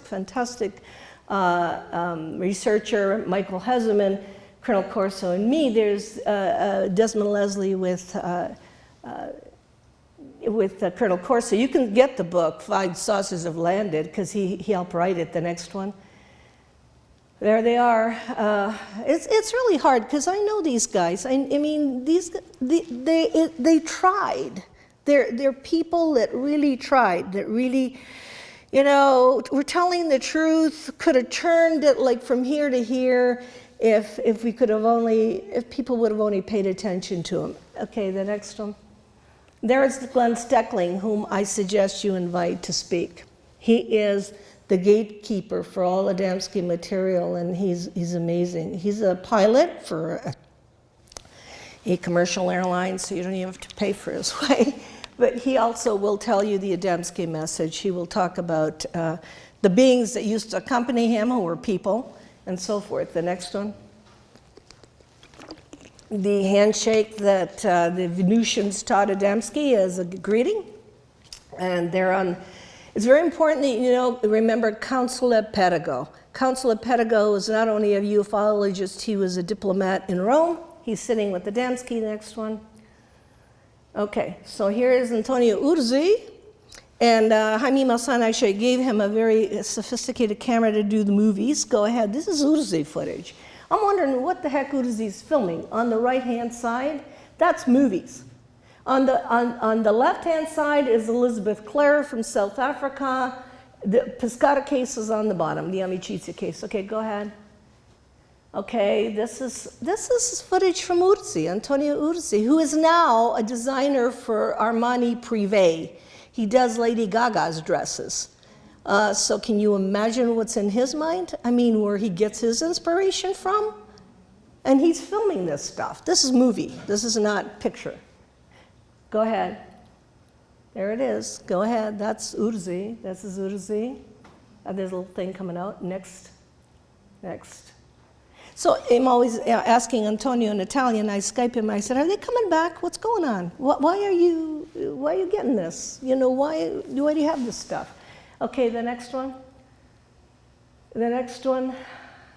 The messages of the 50s and 60s were also given to. You're not going to have Venusians coming saying anti-nuclear just in California. You're going to have it in High Bridge in New Jersey, and you're going to have it on the island of Sicily at the same time period. Go ahead. Okay, this is partially on the top is another picture from the Maurizio Cavallo case. Go ahead. You get human-type aliens in Travis Walton's story. The twins, he calls it twins that took them out of the craft. I mean, who are those people? Okay, the next one. That is Twiggy on the top because I did the Charles Hall case, Weatherman, Area 51. No, there he is. Stay right there. Charles Hall met Tall Whites 1965. 1965 was a weatherman in Indian Springs facility. I actually took him back there and made him retell the whole story. We had tall whites are not Pleiadians. They are not from Sirius. He didn't know where they were from, because when he asked the teacher, "Where are you from?" she said, "What difference does it make? We call our planets different from yours," which is logic. And so he didn't know where they were from, but they were tall whites who had their children with them at the Indian Springs facility. Now, this is not somebody off the street. He's currently working at Kirkland Air Force Base under a top secret clearance. So this was allowed to be leaked, but I guess that nobody would care. I mean, because people really don't care. But he had this experience, and he's written 5 books called Millennial Hospitality with all the details. But I not only care because there are kids along, but I care what the protocols are for meeting these people. I mean, what do? I asked Charles, I said, "Did you go up and shake hands with them? What'd you do with them when you met them, near the weather shack?" And he goes, "Oh, no, we couldn't do that." He said, "We had to be careful how we moved, because they interpreted any fast movement as aggression, and they could kill you in a minute." So he said, even when we backed away, Because the protocols of meeting these people, I think, interests me a great deal. And then I did it with a pilot from Frontier Airlines, because I was scared. Every time I'm a little nervous about doing a story, I pull in a Mulder, and I play the Scully. So this is David Coote from Frontier. He's still a Frontier Airlines captain, and he was able to call the people to work with Charles, so I knew that I was doing a good job. It was 2 years in the process. I had to call up all the guys. It was 40 years old story, so I had to find them somewhere in the United States to corroborate the story. Go ahead. There's Michael Wolff-Cravat. That is a story that I cannot go into very much, but on the cover of his book, there is Sarah he is from Altair 4. He looks like us. Go ahead. It's called Catchers of Heaven. Did I go to see Billy Meyer? Yes, I did. I went to see Billy Meyer. There I am standing with Guido Musbrugger, who is a medical doctor, who was a skeptic, who wrote the book, And Still They Fly, and I have nothing to do with Michael Horn, so it's not Michael Horn. I went there, and I saw Billy, and I saw that, a couple of things. I saw that the Japanese had bought up all the materials. They had bought up all his movies, all his pictures, the piece of the UFO. I went to the places where they appeared in the pictures, asked the townspeople if they had seen them. They all said yes. I verified that. Billy had personal problems. That's why he's been bashed. And let's remember something. The argument that a picture is too clear, therefore it is a hoax, is the most stupid thing I've ever heard of in my entire life. Those people allowed Billy to take those pictures, and Photoshop was not invented until 1990. And this was done in 1970, and the ignorance in our field is absolutely incredible when it comes to the Billy Meyer case. I always say, would you go there? Just go to Rudy. Go there. Talk to the townspeople. Talk to everybody. And I got to talk to Guido Musbrugger, who is now dead. And Billy sent him down to me, and he says, Paula, you can ask him any questions. Shirley MacLaine went to see him, too. And Still They Fly, to me, is an incredible book. It's an incredible book. It's a book that gives you the details of why they even bothered. Now, do aliens not tell the truth all the time? Yes. They're not all the time, but there's some things in here that couldn't possibly. They told Billy things that I don't think, they have their own biases and their own prejudices, these people that visited Billy. The next one. They have their own biases. Ascot, and there's Billy. Go ahead, the next one. Before going, I knew that Brett and Lee Elders had done the story, and I knew that Wendell Stevens had done it. So I had to fly to Tucson Airport. I spent 4 hours with Wendell Stevens. I asked Tim details about how he investigated it, and he told me that they would watch Billy go out the back door in the snow, and his footprints would disappear. But I could only get that from the people that did go to the source. Go to the source is my, and he did the story. God bless Wendell Stevens. The next one, I have Wendell's, God bless him. He is probably one of the best ever researchers on the planet, and we lost him. The next one, he was Aerial Phenomenon Research Organization. He's the only one that covered the cases I'm working on now, like the Zanfretta case in Italy. He's the only one that did European cases. The next one. Here we are going to Billy and Schmidt Rudy. Okay, next one. Pictures are too clear. You know, I'm wondering where people's brains are. You know, the next one. Okay, now I know for a fact NASA was interested in the Billy Meyer photos because there was a NASA scientist who had sent them to somebody in Florence and there was notations put next to them. Okay, next one. Okay, so the cases. Antonio Orsi footage, the Amicizia case I'm going to cover right now. You saw Billy Meyer, Eugenio Siracusa I'm going to cover, and Maurizio Cavallo. Go, next one. Just go. This is Eugenio Siracusa on the island of Sicily. In the 1950s, go, next one. Eugenio met people like this. By the way, that's Orthon and his footprint from Adamski there in the middle. Eugenio met people that look like this. On the right, that's Eugenio's picture that he got on the left as a representation of who he met. And basically, he said they came from Venus. So what do I do? All these people are coming from Venus in the 1950s. That's where he said they came from. Okay. All right, there is Eugenio in the gardens, and Eugenio got the same message. Both Adamski and Eugenio spoke to Vatican officials. They went all over the world with anti-nuclear messages. There's Eugenio speaking to a group of people. Next one. Next one. Hello. Okay, there he is with what he called the Space Brothers. Eugenio. Many peoples, one family. Next one. There's a representation of Eugenio. What's interesting about the Eugenio Siracusa case is that just like Howard Benger, he used to lecture in his house. So he had all these young guys. See them? One of them was Maurizio Cavallo, who had the Polaroids. One of them is the guy there. He was one of the young people there. Another one is Giorgio Bongiovanni. The people may know who he is, except he's gone off like in another direction. But Eugenio Siracusa, the Cavallo case is really interesting because it had all the Polaroids that he showed me of the people, and he was a follower of Eugenio Siracusa. So the next one, and you'll see the picture. And then there's this letter from Eisenhower to Eugenio Siracusa. Remember I told you Eisenhower was up to here and all this? It says, your recent letter reached Mrs. Eisenhower and both of us are deeply touched by the sentiments you expressed, because, and this is Dwight D. Eisenhower talking to a contactee that is just like George Adamski in Sicily. And there are 5 of these letters, but they only gave me one. They only gave me this one. They said, we're going to give you this one because we're going to show that he was in contact with all major world leaders. The next one. And these are the things that the beings said. Do not attack our craft. Why do not tolerate the unjustified violence, which means don't have war. We can justify an error, but not the perseverance in error. And they basically want us to try to become peaceful inhabitants of this planet. The next one. And these are the kinds of people he met. The next one. Here's the Elizabeth Clare case. By the way, this is South Africa. It really happened. The British government gave her an award. I know there's a lot of books. I'll try to put them on my website. But this is a real story. You should read her story, written by her son.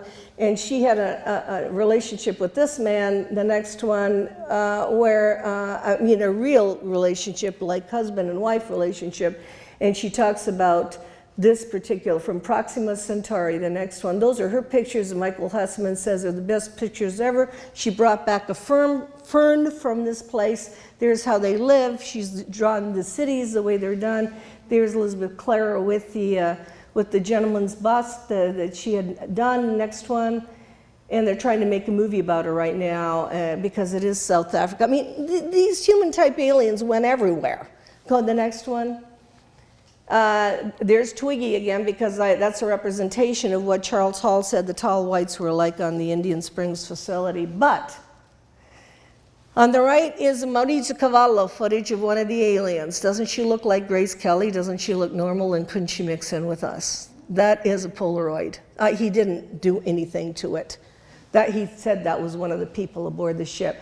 I do not believe that is a gold digger from up there from Dean Martin's show. I don't think Billy Meyer even watched the Dean Martin show. That's Ascot. That's no gold digger, and her ear is down to here, too. What they did is get another picture, superimpose it that looked like the girl whose picture he took, Ascot, off the ship. And that's all it takes to debunk, either a placard over the thing or get somebody who looks like somebody. So, and those are on the end are the Travis Walton people. Okay, the next one. There's Maurizio Cavallo. There's the cover of his book. It's called Beyond the Heavens. I had to translate the next one. There he is. He's a little unusual looking, I think. He's an artist. But he was a contactee, and he's the one that and his contact is named Swell. The next one, Swell. Okay, there he is, Maurizio Cavallo. Next one, Swell looks like this. Swell is a regular guy. I said, where do you meet him? He said, well, in a bar in Rome. He says, I'll tell you where it is. He says, they have a villa in Florence. They're basically growing vegetables in the back of it because they're vegetarian. And they have to grow their own vegetables. He said, they work among us. I said, you're kidding. He works in Italy? And then he let me hear a tape of Sewell aboard the ship, who the tape recorder went on by itself, and Sewell is speaking in Italian to Maurizio from the ship. The next one, and here he is coming off the ship. Okay, the next one. Some of the people that he gave me as far as Polaroids. The Japanese saw these Polaroids in Laughlin, and I had them. I had copies of them, and they said, call him on the phone right now and ask him if he'll sell them to us for $15,000. So I picked up the phone. I called Maurizio Cavallo. I said, Japanese are offering you $15,000. Japanese buy everything on this. I told you they bought everything for Billy Meyer, all of it. And Maurizio says to me, aliens are not for sale. And so I turned around, Japanese lady, and I said, he's not going to sell them to you. So, okay, the next one. So Japan got him. Now he's in Japan talking. He's sharing all his material with Japan. and yeah, these are the beings on the ships. In Japan, he speaks only in Japan. America doesn't care, and Italy anymore is so jaded. So he's in Japan. Go ahead. So this is one from one of his movies. It's the French Alps. They meet in the French Alps in the place near, I think it's Savigny, the next one. Chamonix here. Here is, please, if you don't buy any of the book, I mean, you notice I haven't advertised my books. This has everything I'm telling you right now in it. He's amazing. And I interviewed him and I said, Tim, have you ever met an alien? And he said, yeah. He says, basically, I was in a hotel in London, and there was this nicely dressed a man in a suit, again, a suit, and he was reading the newspaper, and he kind of felt like he didn't look like he was from here. And I said, if you are not from, mentally, he said, if you are not from this planet, take your index finger and put it on the left side of your nose. And sure enough, he did that. I said, were you shocked? He says, I was gobsmacked, which he was surprised. He said, but he got up, he folded the newspaper and walked out. Also, if you read the book Penetration, you know Ingo Swann was in a supermarket in California. By the way, that book is amazing. You should buy Penetration by Ingo Swann, even though it'll cost you $400 now. Yeah, it's on. And he describes being in a supermarket in California, seeing a beautiful blonde, picking over the fruit. He said the hairs on his arms came up, you know. He knew she wasn't from here. He was going to go up to her, beautiful blonde. Did you see the picture of the beautiful blonde a few minutes ago? He said, as he's walking over to her, a CIA guard said, don't touch her, she's dangerous. We're watching her. This is in the book, Penetration. Ingo Swann is not lying. So it's really interesting. So I think they're somewhere. So this book is interesting because it has the Amicitia case. Next. The Amicitia case is this. It's called Mass Contacts. It's done by Stefano Brescia. He is no longer with us. I went to interview him, and all the people left. 1956.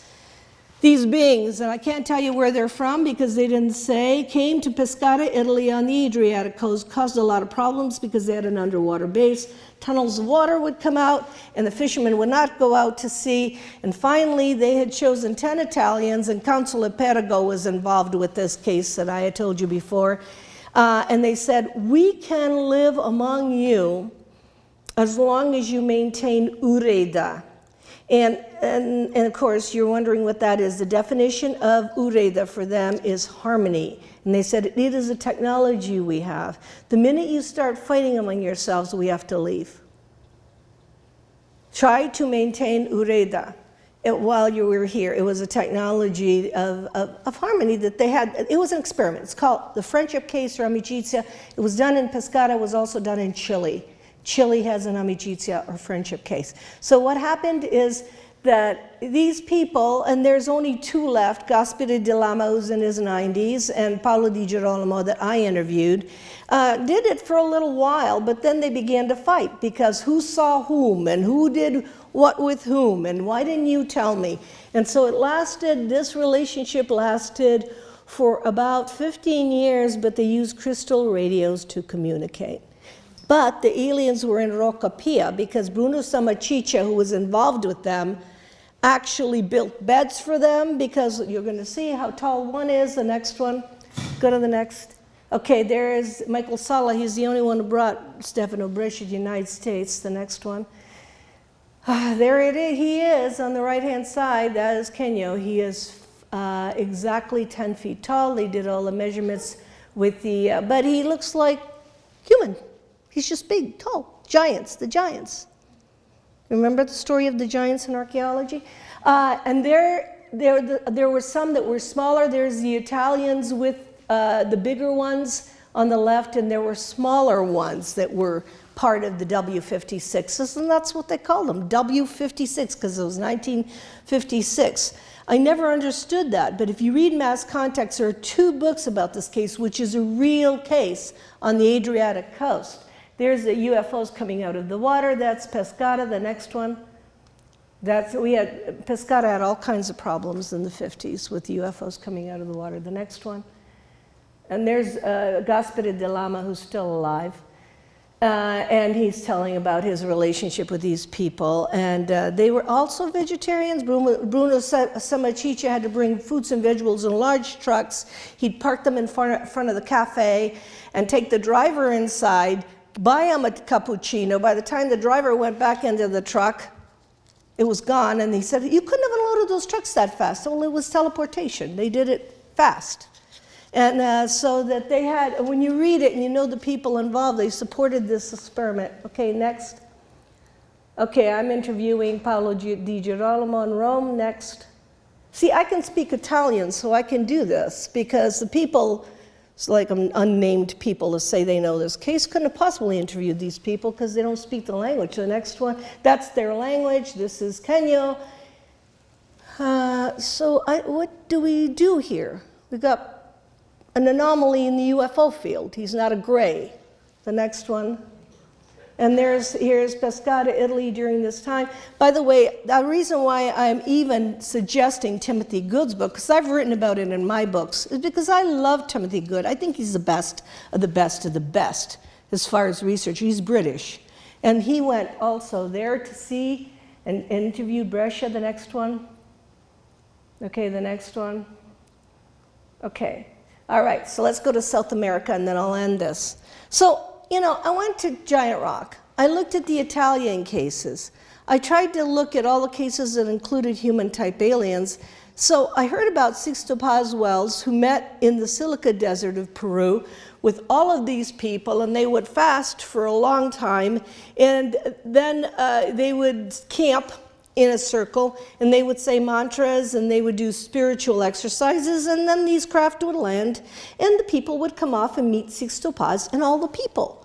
And I'd heard about this because I'd gone to Mexico, and there was Sixto, and he talked about what the intention and the agenda of these particular people were. So I started interviewing 6 Latin American contactees. And if you go to my website, there's Sixto Paswell's movie, because I went to California then and got him on video with subtitles, and he'll tell you what happens even today in Peru. And then I went to Luis Mostacio Martins, and he's coming to Laughlin, and he's from Bolivia. And he's with the Great White Brotherhood under Lake Titicaca. And you know Lake Titicaca has UFOs coming out from under them, from out that lake all the time. But he is a contactee. You know, all the pictures of Luis Fernando have UFOs over his head. And then I went to Ricardo Gonzalez, who is from Peru also, and had his contact. He was a pharmaceutical, very young, 23-year-old pharmaceutical representative who got a message to go to the roof of his house with all of his family, saw the UFO. They said, "Do you want to meet us?" He went outside the town and had a contact with a being that's 10 foot tall called Antarel. And he comes from Apu in the system of Alpha Centauri. He is not a Pleiadian or a Nordic. But the reason why I say this is because I'm going to go to all of these guys. Next one. There's the three of them. That is a young Ricardo Gonzalez, a left is Sixto Paz Wells, in the middle is Luis Mostacio, and there's a UFO there. So, okay, the next one. This is what they do in Peru. They camp, and for some, you know, I can't do this, so because I did go to Shasta and do some of the exercises. I'm not good at fasting for, this is 7 days. What they do is they wait until this is the Silica Desert, and they're waiting for, and we have somebody from Rama Group here. Where is she? Your Rama Group. Yeah. Angie? Excuse me? What is your name? Claudine. And Claudine has lived through this, haven't you? You've been there. You've done this, right? Because I'm so happy she's here, because she can fill in the blanks, because she's basically from Latin America, and I'm not. I'm just trying to do a job when I don't even understand the language.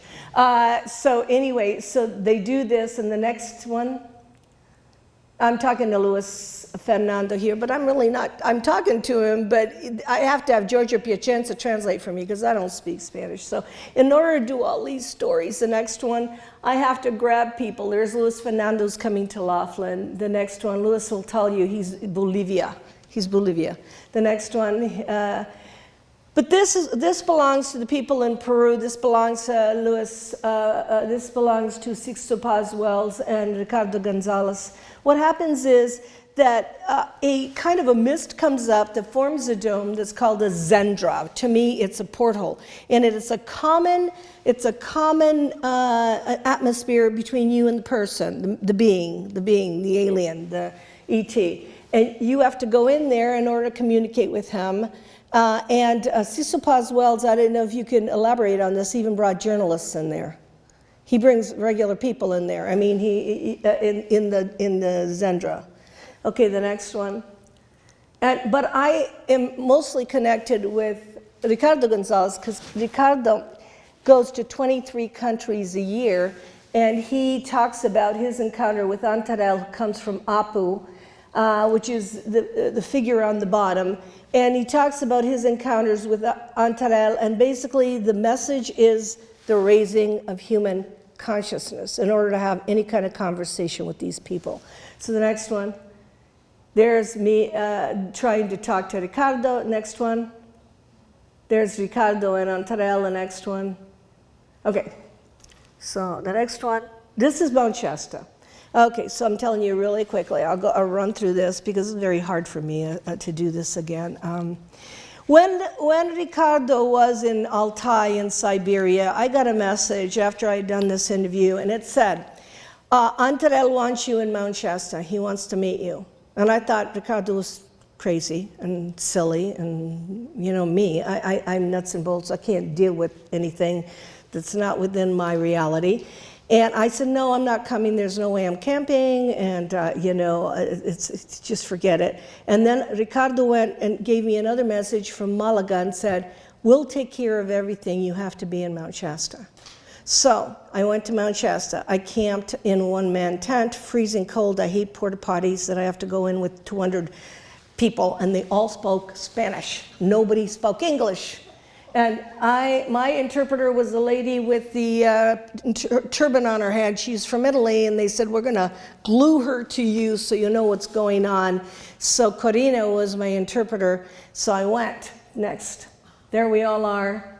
And what happened was, on the third day, which was the autumn equinox, I think it was autumn equinox, it was in September, so it was like the 21st of September, and he said, he's doing an exercise, a peace exercise, around a flag that was created by Nicholas Royce, who was a Russian mystic, who created the peace flag for the League of Nations, which is basically white with 3 red dots. And that's what Ricardo does, pray for peace in huge amounts of, a lot of people. In other words, we had 250 people there. And we were doing this exercise last night, and he comes over to me, comes running to me, kneels down, and he said, Antarella's here, can you handle it? And I thought, oh no, I thought this is a 1-split-second decision I have to make. I have to go into the forest, there's no moon, they're not gonna let me use a flashlight. This is terrifying. And it brought me back to a story that I don't know if you know, with Col Philip Corso, who had not shut down his radar at Red Canyon in New Mexico, and a being comes out of the cave. This is an interview Col Corso gave me when I had the room next to him, an interview I never printed because I thought he was crazy until after he died. And Col Corso told me that he had not shut down his radar, so the being couldn't get away. So he basically, when the being came, he said, could you shut down your radar? And Col Corso says to him, what do you have to offer me? And the being says, a new world, if you can take it. And this is a very famous story. Of course, Col Corso pulls out his gun and points at it. It says friend or foe, and the being says neither. He told me the whole story, and I said, I'm not printing this. They're going to think you're crazy. So anyway, and I'm sorry, Colonel. But I just couldn't handle it. I can't handle certain things. And so what happened is, I remembered that, can you handle this? Can you handle this? And so I had to say yes. And the secret is to say yes to everything. Otherwise you don't grow. So I said, okay, and I was scared to death. And he said, well, he asked for 2 other women. He says, and I can't go, Paula. He said, but you have to stand with me till Lizendra comes up. Remember what I told you Lizendra was, that mist thing that comes out of the ground? And he says, and these were the 2 other women, and we were holding hands all the way down there. Next one, next one. And he said, now watch, and there was a little tree just before, and he says, the white mist is going to come up, and you make sure you stand in that mist, and you let go of the hand of the person next to you. When he said that, that was the most terrifying moment ever, because as long as I had her hand, I was okay. But when he told me to let go of her hand, it was awful. It was terror. I was in terror because, I was all by myself, and she was right there, and the other one was right there. The mist came up. We went and stood there. I looked at this tree. Right standing at this tree like this was a 10-foot tall man who had a hoodie on, and he had a one-piece suit. And he was speaking like a loudspeaker, like a crystal radio, like a radio transmission. He was speaking in a language I could not understand. He was speaking constantly, never let up. And I was trying to understand. I said, am I crazy? He's standing like this. You can see he's very tall. And Ricardo was way in the back because he was not allowed to go. And the 3 of us were standing there, and while this being was speaking, at the very last part of whatever he was saying, he said like a robot, thank you. And I said, I didn't hear that. I didn't hear that. And then the being turns around and he walks back into the forest. This is Shasta, Mount Shasta.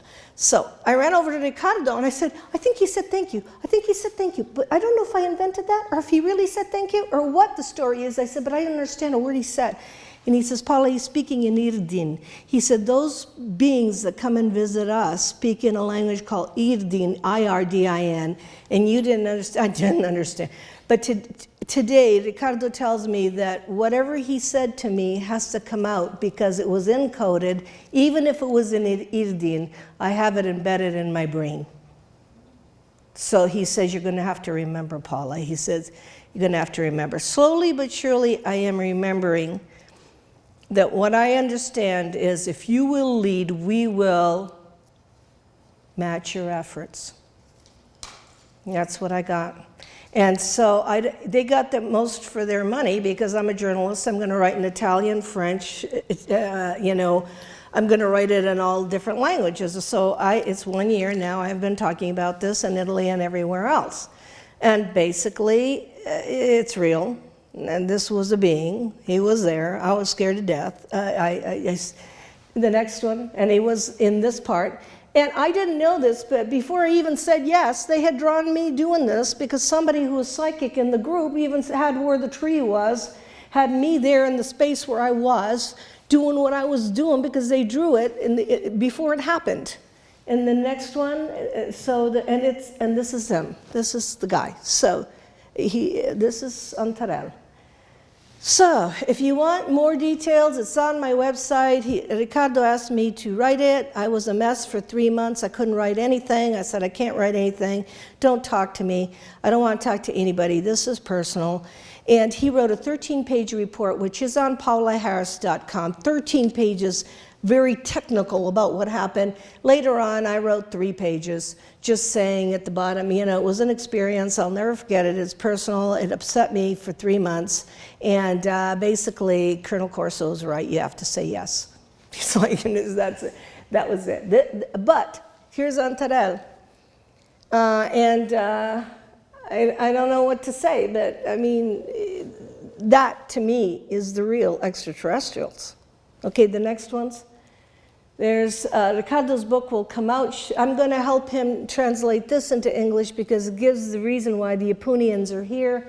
The next one. There we all are at Shasta. There's my translator with the pink turban. The next one. The next one. Oh, before that. This is on my website now because I went after Enrique Villanova, who also is Rama, the Rama group. There he is. He lives in San Fernando Valley. He is from Peru. His story is almost the same as Ricardo's. You can see the video on my website. Please listen to him. He's telling the truth, and it's the same collaboration. And he is a follower of Sixto Paz Wells and Rama group. The next one. There is Ricardo speaking at my conference last year in Laughlin. He got a standing ovation. His last words were, "This is not about them, it's about us." Those were his last words. The next one, what protocols do we use for contact? Do we know what we're supposed to be doing? I mean, if you meet anybody, do you know what you're supposed to do? How do we see our visitors? How do we usher in a new age? These are the questions that should be discussed at the United Nations and not at conferences. But anyway, the next one. This guy will bring us there. This is Elon Musk, SpaceX, bringing all the pieces to the space station right now. I saw an interview with him on TV, and he was crying. And I thought, uh-oh, this guy's been contacted because he's Tesla Motors, Tesla technology. There's something there. I can tell you right now, this guy will take civilians. Now that space has been privatized, we're going to have these companies taking us out there, and because we didn't get a chance to meet him any other way. I mean, we're so busy with wars on this planet that we have no way of getting off it or meeting anybody or doing anything. But these SpaceX and different civilian enterprises will provide an opportunity for people to have contact on a very good basis. The next one. A letter that Oppenheimer and Einstein wrote, part of the MJ-12 documents, to President Truman before Roswell. And I told you about the 1945 case. They wrote a letter and they called relationships. Remember the word relationship with inhabitants of celestial within our bodies. Relationships with extraterrestrial men presents us basically with a new problem. Eisenhower and Oppenheimer. Not Eisenhower, Einstein and Oppenheimer.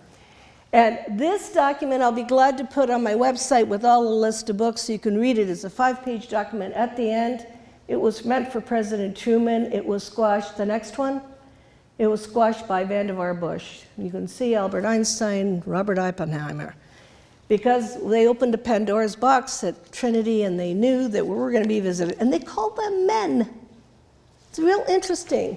And this is interesting. It is difficult to predict what the attitude of the international law will be with regard to the occupation of celestial peoples of certain locations on our planet. It is 5 pages with all the problems. Do we have protocols in place? Yes, those guys already thought about it because this is before Roswell. This happened, so 1945 must have happened because he used the word extraterrestrial biological entity in this, EB, the next one.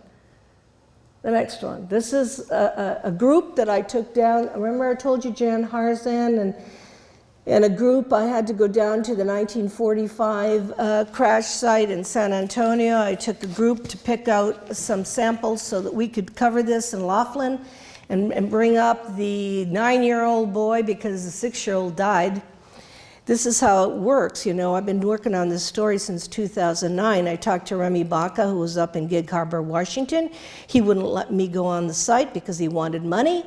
He died of diabetes. The only film footage of him was taken by Swiss TV, so I got on a train and went to Lugano, Switzerland last March and got the film footage so that I could have both witnesses. It's like Don Schmidt says, it's a race for with the Undertaker. Well, I got now his film footage from Swiss TV, and I've got, what's his name, the 9-year-old coming to Laughlin. So they will tell the story, he will tell the story. We have a 25-minute documentary we made with both of them. And finally, when the one died, the other one, I got it, this is out of James Bond. I called James Fox, I said, the one guy that wanted $250,000 died, get in the car, we're going down to the crash site before the other one dies.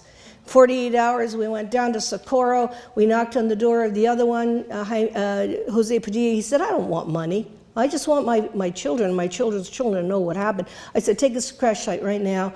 We went there. James Fox filmed it. We've got it. It's on camera. We're keeping it for history because in the end, believe me, nobody else really cares. I mean, I did a presentation for MUFON with the James Fox footage. There were 900 people in the audience and not one person asked me a question. Showed them the James Fox footage, the crash site, you could see the mark of the UFO, everything. They walked out. I was entertainment. This has become entertainment. They walked out the door, nobody came up and said, where is that? Where can we go see that? What happened in 1945? You know, it was 13 miles from Trinity. So am I a little bit jaded? Am I a little bit disappointed? Yeah, because I'm doing the real research and the only reason I'm doing it, and it's field research, is for your children, your children's children's children, and be put into some library in some university someday. And that is the only reason I'm doing it. It cost me a mint, and I'm not supported by anybody. There's no sponsors for my work. So here we are, the next one. And by the way, it's in this book, Eyes Only by Ryan Wood. This is the case. And Jaime Maussan came down with Univision and did some work. And there's the 9-year-old in the middle. He's Jose Padilla, the next one. This is the crash site. This is where it was before. You can see the circle of the UFO. We're getting all kinds of samples. The next one. There we are, Jan Harzan at the Lonnie Zamora site, where thank God he said yes to come down and see this and question the guy. The next one. And then, hey, this is the end. But really, you have to say yes to things. It said in one of those slides, do strange things with strange people. And it's like, it's the story of how you grow. The next one. Why do we research UFOs? The next one. For us, the children of Earth. The next one. Embrace the challenge for us and future generations. The next one. This is the Reusch flag. There's Nicholas Reusch. Do some research on him. He was a mystic from Russia who created this flag, lived in Lhasa in India. And there's the two little kids with the T-shirt and from Shasta to Future. Those kids were there. the Latin American people bring their children. There's no problem. I mean, the next one. Here we are with Ricardo Gonzalez, all countries that were represented there. There's the Dalai Lama with that flag. The next one. Here I am in Cordova, Argentina, with a peace meditation that went on for 3 days with the flag, with Ricardo. We played John Lennon's Imagine. And here's all the people. There I am on the end. Okay, in Argentina, the next one. Here I am after he asked me to do a speech. The next one. That's what was above our heads. There are no flight patterns over Cordova. There are no airplanes. So did we have like UFOs? Yes. The next one. There's the people that are trying to make peace on the planet, and I only, and I really mean this, I really in the next couple of years only want to connect with Latin America, because that's where it's all happening. The next one. The real revolution is the evolution of consciousness, and the next one.